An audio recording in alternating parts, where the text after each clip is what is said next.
جب بھی ملیں ہم رات ہی میں ملیں گے. وہ ہو گئی اور اس کے نتیجے میں بہت ساری باتیں بحثیں ہوئی، وہ تفصیل ہے. پھر اس کے بعد ہمارے ساتھی لوگ کام کر رہے تھے، حافظ صدیق صاحب، مرحوم ولی حکیم الدین، اور ایک دو لوگ مڈاسا میں ایک ضلع ہے، علاقہ ہے ہمت نگر، وہاں یہ لوگ قیام پذیر تھے.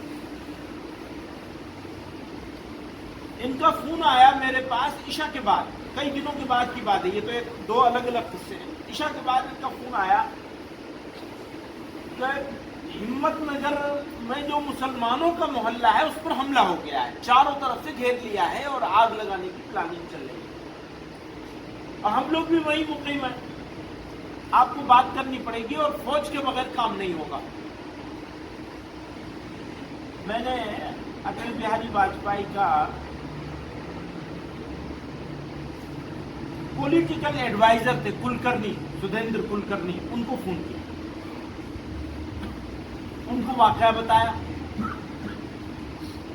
اچھی بات ہے، میں دیکھتا ہوں. اب یہ لوگ تو بے چینی میں تھے کیونکہ ان کے ٹیلی فون پر مجھے آوازیں بھی سنا رہے تھے کہ دیکھو یہ پتھر مارنے کی، توڑنے کی، اس کی آوازیں آ رہی ہیں، جہاں ہم ٹھہرے ہوئے وہاں تک آوازیں پہنچ رہی تھی. تو اب وہ وہاں بے چین ہیں اور مجھے بار بار فون کر رہے ہیں، تو یہاں میں بے چین ہوں. تو ان کو 2-5-10 منٹ کے بعد پھر فون کیا، انہوں نے کہا میں نے کہہ دیا ہے، آپ نشچنت رہیے، ابھی آپ کو واپس فون کرتا ہوں جواب میں، کیونکہ ہمارا تو مجھے ایک ہی تقاضا تھا کہ فوج بھیجی جائے وہاں پر. آپ یہ بتائیے فوج بھیجنے کا فیصلہ ہوا یا نہیں ہوا؟ تو اس وقت جب میں نے تیسری مرتبہ ان کو فون کیا کلکرنی کو، تو میں نے اس سے یہ بات کہی تھی جو بات آپ کو سنانا مقصد ہے. میں نے کہا تھا آپ اس کو معمولی مت سمجھیے گا، پھر پورے ملک میں آگ لگے گی. یہ جمیعت علماء سے بات کر رہے ہیں آپ. نہیں، اب میں سمجھتا ہوں، جانتا ہوں، سب سمجھ کے آپ سے بات کر رہا ہوں، ورنہ اتنی رات میں ٹیلی فون کسی کو کیوں اٹھاتا؟ آپ ہیں اس لیے میں آپ سے بات ہو رہی ہے. اور پرائم منسٹر بھی آپ کو ابھی فون کریں گے. میں نے ان کو بات کر لی ہے، ڈیفنس منسٹر کو بات کر لی ہے، اور گجرات کے چیف منسٹر، یہی مودی صاحب چیف منسٹر، ان کو بھی بات کر لیا. آپ ہی کا نام لے کے بات کریے. اب تھوڑا سا صبر رکھیں، ٹھیک ہے؟ صبر کے علاوہ کر کیا سکتے؟ وہ ہے کیا کہ آندھرا پردیش میں کہ کسی ایک ضلع میں جو جمیعت علماء کا کارکن، اور ضلع میں سے بھی آگے منڈل میں جو کارکن بیٹھے ہیں، اور وہاں جو جمعیت کھڑی ہے، اس کی طاقت کی دھمک گجرات میں محسوس ہوتی ہے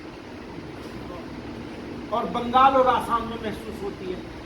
اس لیے آپ کا متحرک ہونا، فعال ہونا، طاقتور ہونا ہماری ضرورت ہے، یعنی ملت کی ضرورت ہے. اکیلا آدمی نماز پڑھتا ہے، اللہ کی مرضی ہے، انشاءاللہ قبول ہی کریں گے اللہ تعالیٰ.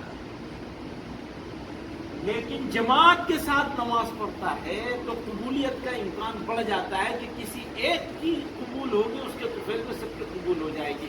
بھائی میدان عرفات کے بارے میں یہی تو کہا جاتا ہے کہ ایک کوئی بندہ ہوتا ہے جس کا حج قبول کیا جانا ہے، پروردگار عالم کی رحمت اس ایک کو قبول کرے، باقی کو چھوڑ دے، اس کو یہ منظور نہیں ہے. اللہ میاں کو یہ منظور نہیں ہے. اچھا ٹھیک ہے، تیری قبول کریں گے، تیرے طفیل میں ساروں کے قبول کر لیں گے. پتہ نہیں آپ میں سے، آپ کی کوشش سے، آپ خود ہو یا آپ میں سے کوئی نیک بندہ ہو آپ کے جوڑا ہوا، جس کی وجہ سے آپ کی بھی قبول ہو جائے اور ہماری بھی قبول ہو جائے. ساری جمعیت کے لیے کام کرنے والوں کی کسی ایک کی وجہ سے ہمارے میں تو کھوٹ ہے، ہم جانتے ہیں بہت کھوٹ ہے، کھوٹ ہی کھوٹ ہے. لیکن امید یہ ہے کہ آپ لوگوں کے تقوی کی وجہ سے اللہ تعالیٰ ہماری بھی قبول کر لیں گے. ہم اسے دین سمجھ کر کر رہے ہیں، اور جو دین نہ سمجھتا ہو اسے یہ نہیں کرنا چاہیے، دین کا کوئی اور کام کرنا چاہیے. بہت سے شعبے ہیں کام کرنے کے، اور کئی جگہوں پر، کئی مقامات پر دوسرے شعبوں کی اہمیت اس شعبے سے بڑھ بھی جاتی ہے. ہم ان کو سر آنکھوں پہ رکھتے ہیں، سمجھ رہے ہیں؟ سارا کام ہم نے ٹھیکہ تھوڑی لے رکھا ہے. ہم تو ایک اسپیسیفک کام کو کر رہے ہیں، دوسرے اسپیسیفک کام کو کر رہے ہیں. ہماری نظر میں ان کی بہت اہمیت ہے. ہم تو یہی کہتے ہیں کہ وہ آپ ہم سے زیادہ بڑا کام کر رہے ہیں. تو اللہ تعالیٰ جس کے کام سے راضی ہو جائے گا بس وہی کام بڑا ہو جائے گا. بڑا چھوٹا کیا ہوتا ہے؟ اس کی رضا بڑی ہے. ہم یہ سمجھتے ہیں ہمارے لیے اس کی رضا اسی کام میں ہے. ہمیں موچی بنایا تو جوتا ہی کاٹیں گے ہم. کپڑا کہاں سے سی سکتے ہیں؟ کپڑا سینے والا درزی ہے. اللہ تعالیٰ درزی سے کام لے گا تو کپڑا سکھائے گا تو اس سے سطر چھپے گا. تو زیادہ بڑا کام کر رہا ہے. جوتے والے کو کون بڑا سمجھتا ہے؟ پر ہم جوتے والے ہی ہیں بھیا, ہم موچی ہیں. تو ہم جوتا سینا جوتا گانٹنا جانتے ہیں, بس ہم وہی کر رہے ہیں اور یہ سمجھتے ہیں ہمارا مالک اسی میں راضی ہو جائے گا ہم سے. اگر ہمیں یہ امید ہے کہ وہ راضی ہوگا اس کام سے تو جوتے کاٹیں گے, ورنہ پھر کوئی اور کام کریں گے. تو آپ کو امید ہے یا نہیں ہے؟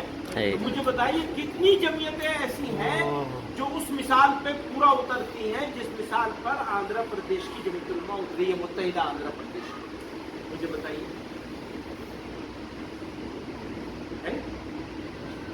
سب لوگ اپنے اپنے علاقائی جمعیت کو دیکھ لیں, یعنی مقامی جمعیتوں کو, ضلعی جمعیتوں کو. اگر نہیں ہے تو بھی موقع ہے, اپرچونٹی ہے. ایک آخری بات, ہمارے پاس پورا ریکارڈ آ رہا ہے اب کہ کس ضلع نے کتنے ایکٹیو ممبر بنائے ہیں. نیا نظام قائم کیا ہے نا, اب بہت پریشانی ہو رہی ہے. میرے پاس بڑی سفارشیں آ رہی ہے, تو ہر کام کرنے والے ذمہ دار بھائی یہ کیا بات ہے؟ ہاں جی یہی بات ہے, اب یہی چلے گا, دوسرا کام نہیں چلے گا. آپ لوگ سیکھیے, ان سے کہا ہے سیکھنے کا انتظام کریں. آپ لوگ سیکھیے اور ایکٹیو ممبر کو انرول کرائیے, ورنہ آپ کی ضلع کی جمعیت, معاف کریے گا یہ برا مانیں گے دونوں لوگ بیٹھے ہیں یہاں, صدر صاحب اور جنرل سیکریٹری صاحب,